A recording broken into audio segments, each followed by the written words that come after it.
Oh, well, hi, folks. We're back. I'm John Ritlin. That is. Hey, Dylan Neighborinos. I'm the Derb-a-Derb-a-Derb-a-Derb-a-Derb-a-Derb-a-Nator. Great start to the show. Speaking of great starts to the show, what did we start off with tonight? We started off with first, thanks, guys, for continuing to check on me and the Derb. Owens and Ziggler brawling outside because... It was, previously that day! Yes. They had a bit of a fight in the parking lot. Shane McMahon got all mad and told Kevin Owens to piss off and banned him from the building. And the Shane-Kevin Owens feud has not ended, and it's been a year and a half. it's restarted. During the commercial break. Correct. So, yeah, so they canceled the main event, which I guess apparently is supposed to be Owens and Ziggler. And Cedric's like, no! Oh, wait, that main event. I always forget main events on, unless WrestleRant puts his reviews up. Anyway, so we go to the arena. Looks like a pretty full arena. They're in Manchester, New Hampshire, or whatever it is. Manchester Cheeto? Manchester Cheeto. We were gonna go with Manchester hair, but I think that was the last time we used that. Yeah. But yeah, so we're into. There's really so many different variations you could do. So everybody's everybody's just welcome to the show and this kind of stuff, and then suddenly Owens shows up. Yay! And there was much rejoicing. Yeah, and blame Shane for everything bad on the show. And look, No, what he said though was completely legitimate. Yes. Complaints, which means that somebody is paying attention to the complaints you guys post on Twitter, which would be Kevin Owens. Right. But let me ask you this though: does this mean that WWE is going to do anything about it? Yes, but probably not a good thing about it. Oh, I see. They're not going to make it better. They're going to make it worse. Who knows at this point? Acknowledging that the fans are upset about stuff while the ratings continue to fall is not fixing the problem. Making Shane the WWE champion is not going to fix the problem, though they're going to do that. It was a great fired up promo from Owens. I mean, Owens can make anything sound good. Owens and Joe are like two of the guys who can make anything sound really good. Yes. Apparently Kevin Owens now is channeling Owen Hart with the whole enough is enough thing. The guy seems like that's what he's doing. Kevin Owens is channeling Owen Hart. Oh.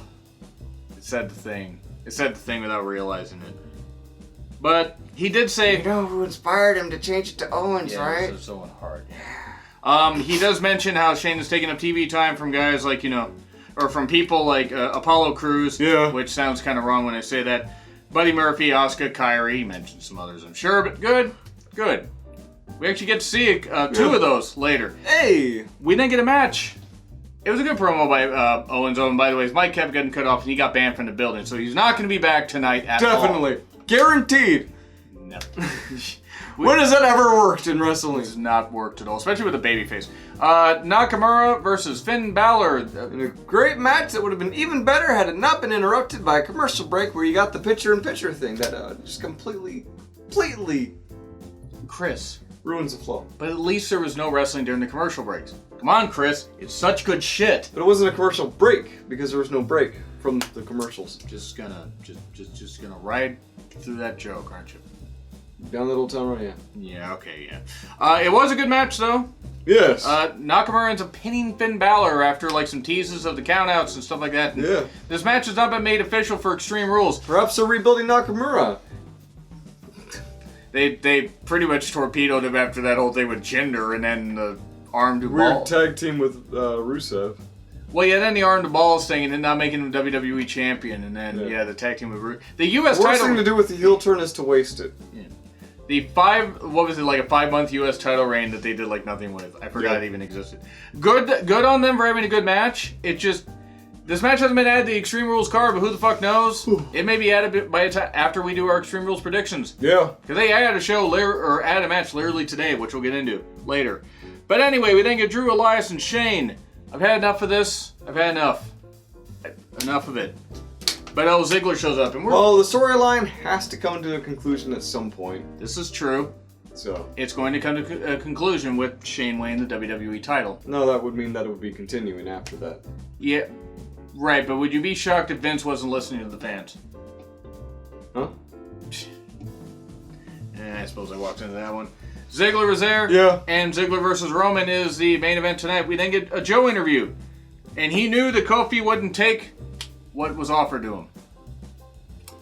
You mean he earns what he wants? belts? Is that what you're saying? I think that's what he was saying. Joe, again, besides all master of banter, but at the same time, I'm not really sure what was going on here. Hey, he made it fired up. He didn't do any story time stuff. We got a lot of talking. If you wanted tonight. to play the whole convincing the people that the babyface is actually not a babyface kind of game, you gotta build that up. Have him have Kofi get pushed to the very edge with Joe egging him on to do something different. Yeah. But with only like 3 weeks to build, I'm not surprised that they weren't able to really build it all that well. And we'll get into our predictions again later, Yeah. but Joe's just a stopping point. He really is. It's a good stopping point, don't get me wrong. We didn't get Bailey and Nikki with a contract signing. Nikki says that when Alexa and I win, we'll be co-champions. That's not how that works. Not how 2-on-1 matches work. Hi, I can talk. Yeah, this was fine. I mean, but you had Kayla there moderating. She really didn't say anything. Kayla got picked on a lot tonight. Would that be Alexa half belt? I mean, she's a half pint, so I mean, you're already that. Well, Nikki. She's not a 300.5 ounce Samoan. It's got to be one of your finest works. Nikki versus Carmella. And of course, at one point, Corey says to Byron, I bet you really believe your girlfriend is going to the gym at 11 at night. Woo! I don't think Corey should be the moral compass on cheating spouses. No, I think you'd be very aware of how that works. Yeah, what kind of guy would be aware of cheating on significant others? Wait, don't you look at me in that tone of voice. I said nothing! It was a funny live, but still, it was what it was. Yeah. Well, Nikki wins, by the way. Mm-hmm. Pretty easily. No 24/7 stuff tonight, which I was pretty happy about. Maybe that's why I enjoyed SmackDown a little bit more. After that, I believe we had a pretty interesting segment with the Kabuki Warriors. And the Iconics. And with Paige with Kabuki Warriors. Yes. Paige is probably the best thing that's happened to Asuka and Io on the main roster. You mean Kairi? Kairi, sorry. It's okay. Yo! No, but they couldn't compete tonight. The Iconics couldn't because Billy had mad cow bird flu disease. Yes. Paige immediately calls them out on their bullshit. Slaps... What was it? Billy. Yeah, she slapped Billy. Oh, Billy! Right across the face. As she goes to fight back, and Paige's like, no, I thought aren't you two supposed to be sick? And they go back to playing like they're sick, and... Yeah. And, which was continues to berate them.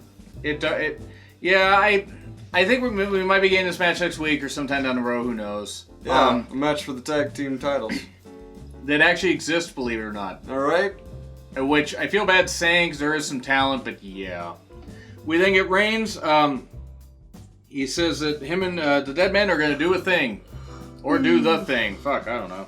We're going to do a thing. Byron at one point says, I can't wait for No Holds Barred. That movie came out in 1989, Byron. Yeah. What the fuck, Byron? Yeah, when I heard that, I was just like, didn't that come out a while ago? And you're like, yeah. It was when the guy who was the president in The Fifth Element was in that. Oh god, yeah, you're right. Right?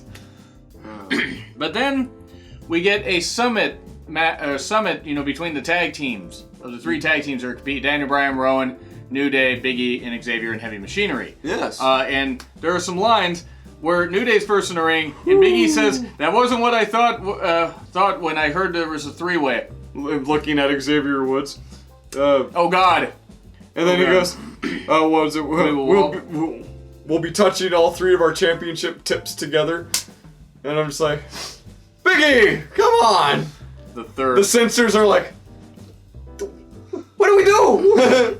Fox wants more edgy content, so they may be testing that out already. More edgy to me. Is it edgy or spoopy?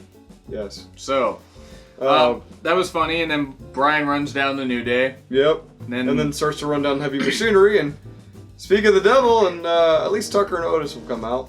This is true. And, what was it? Tucker also had a bit of over-enthusiastic hip gyrations there. That was Otis, actually. Otis? I think Totus. I think Tucker might have. Yeah. But when Otis was doing that, Biggie was just like... Yeah, I was like, please, Otis, don't do that again. Right? There was a funny moment during the whole thing where it's like, Rowan's always taking orders from people. First Bray, and then Luke Harper, and then now Daniel Bryan's like, we don't know who your daddy is anymore. And across our chain, who's your daddy? Out of sync, by the way. Yeah. But then we get a match. Xavier, Otis, and Daniel Bryan, triple threat match. And everybody's respective tag team partners are outside. There is no DQ in a triple threat match. Correct. So, the partners start brawling outside. Rowan tries something. And the referee says, wait a second, you guys are causing a distraction out here where you're not actually interfering in the match. There's no DQ. Correct. And then he kicks them out, and then they restart the match after the commercial. Correct. Why? Correct. Is it because it's such good shit, Chris? Correct. Brian hurt his head. I was a little bit worried by Brian. Otis pins Xavier after nice pop-up power slam. Yeah. And after that, we get Ember. We get Ember, Sonya, and Mandy thing. Yeah, they had a bit of a confrontation in the back. And then after that, but Ember's got to pick a tag team partner to face Sonya and Mandy next week. Anyway, Ali promo. Correct. Ali talking about the evil that he's seen in the world, evil that he's encountered from when he served as a police officer, from people that committed the crimes, people that he swore to serve and protect, and even the people who also swore to serve and protect. But he goes, it doesn't matter who you are or what you look like. But yeah, it wasn't a lot of nonsense. I'm glad that they're giving him promo time. Yeah. I just fear they're not going to capitalize on this once they bring it back to the ring. Well, I mean, if they're allowing him to put that kind of production into his promos, True. He does them very well. He does. This is also Vince we're talking about. Correct.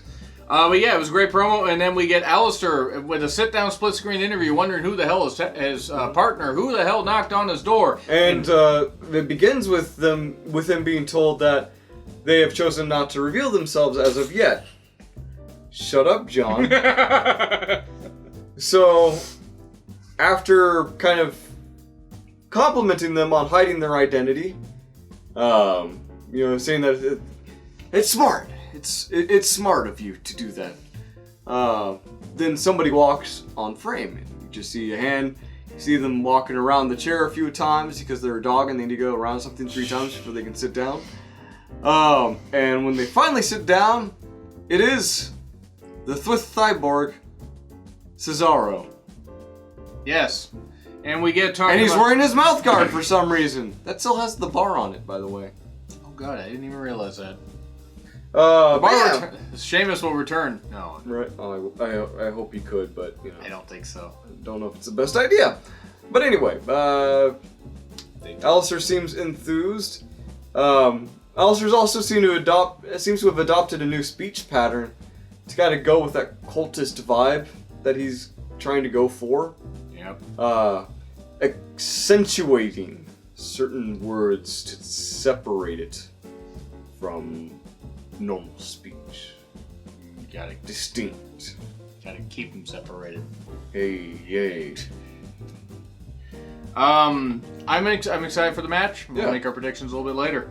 It was good stuff. I am certainly interested. I think it's pretty obvious who's going to win, but here we go. We then get Shelton Benjamin being asked by, I believe, Sarah Schreiber. But apparently he was too busy thinking about his mom again and decided to smile and then leave. I don't know what this is. It's fucking stupid. He's the goof standard. And then we get Heyman backstage. Wandering around. And then nothing. And then an interview with Kofi Kingston. And he's fired up and everything. He's really feeling it. Hopefully not on camera. But judging from the look on Kayla's face, she wanted to be feeling something. Jesus Christ, Kayla. She went to the Charlie school of interviewing. Right? Ooh, Charlie taught her some things. This review's gone a little weird. Yeah, I mean... It is mean. Right. So we then get Rowan and Ziggler. Yeah. With Elias and Drew at ringside and Shane on commentary. And no, none of them could possibly interfere in this match, I'm sure. And the referee would have restarted it had interference happened. Correct, probably. Except he didn't do that. Yes. Ziggler at one point got pulled out by Drew and Elias before the impact was hit. And then Roman goes flying out of the ring. Shane McMahon gets into the ring. Owens. He hits a stunner. Because he was banned from the building, so naturally he's going to be back. Yeah, because it's wrestling. Yeah. And then a spear. That's life! Yeah, and then Dolph goes to go for the zigzag when Roman was holding onto the ropes, which is a bad idea for Dolph. Dolph gets bounced back to the other side of the ring. And he goes to charge forward. Roman turns around, hits him with the spear, pins him for the 1, 2, and the 3. And Roman wins that match. And that is the end of SmackDown. Correct. I like the direction that they're taking Kevin Owens. He's being a believable face. And Dolph and Roman put on a good match. They put on a pretty good match, I'd say. B minus. I was gonna say I'm gonna give this one a B. You're gonna say B? Okay. Yeah. There was a little too much talking for me. It was almost a B minus, but for me, I liked it. Oh no, I mean, it's like, for me there was just a little too much talking. Mm-hmm. But I can totally see where you're going. There's also the go home show, so you don't want too much wrestling. True, but at the same time, you got to keep it interesting. Sometimes it was good, sometimes it was bad. But B minus and a B for him, and also. And be my guest. There's a poll right up here. I've already made a Beauty and the Beast joke yesterday, but you did. You know, the grades worked for that. You did. But yeah, there's an A, B, C, D, E. No E. No, there is no E. There's an F right below that. They should have made an E just for E for excellent. But anyway, this has been Real Honesty with John Ritlin. I am not John Ritlin. I am the Durbinator. And yeah, like, dislike, subscribe, share this around. We like more views. We'd like more subscribers. We'd like you to join us next week. See you soon. Bye.